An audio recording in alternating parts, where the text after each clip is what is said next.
Hello, Ashley. We're going to take a look at your film number 2. Give you a little bit of feedback on there. So let's jump right over and check it out. So I'm just going to play it, take a look at it, and give you a little bit of feedback here.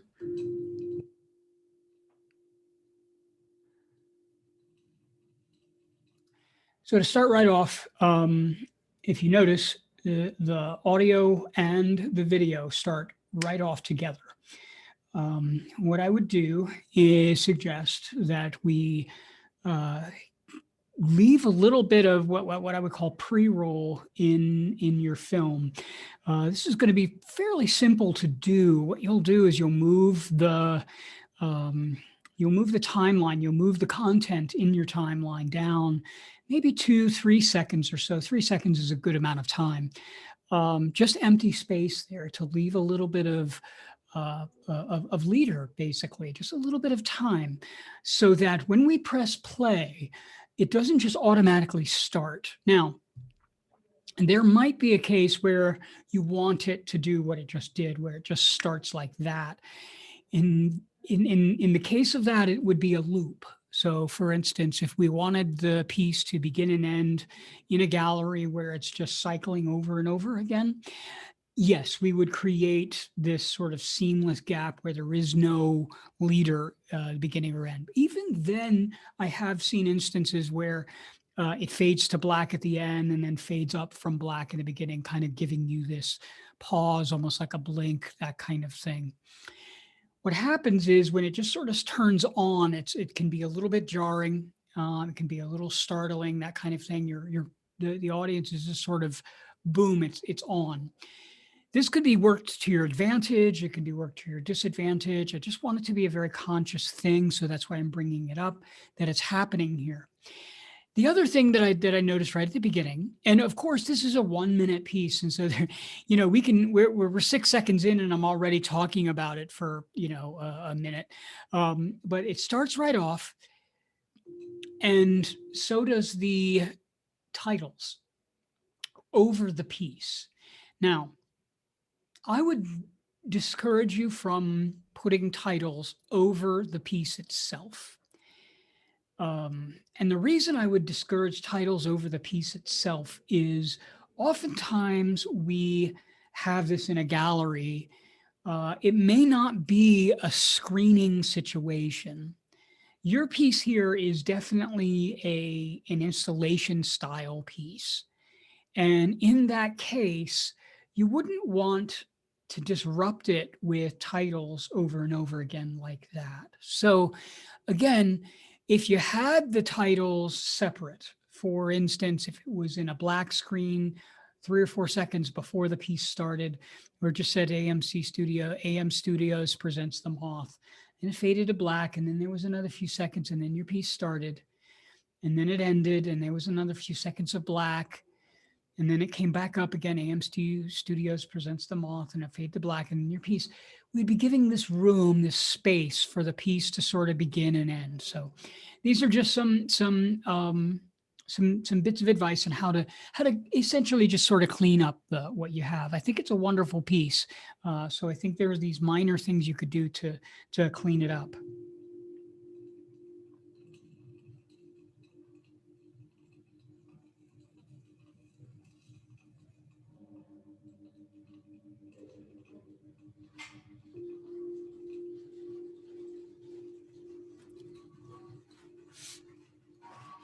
So your transitions are seamless. You're doing a lot of this sort of these dissolving edits.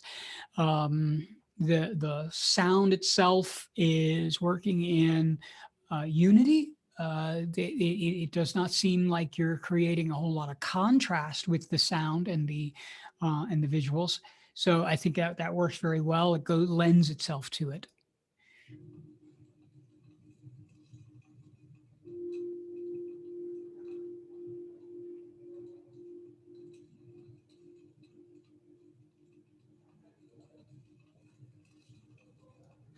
So there, your technique is, you can see your technique just a little bit. I don't think it bothers me. I think you are aware of it because you are working very sort of,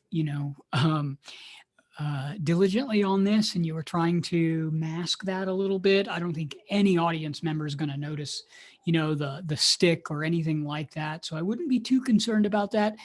As you develop, you're going to continue to, work on something like this. You'll get better at it, and you'll be able to figure out ways to create the illusion without it showing up and that kind of thing. I think this is an interesting piece that you could expand on, definitely. Did we just set it on fire? I guess you did.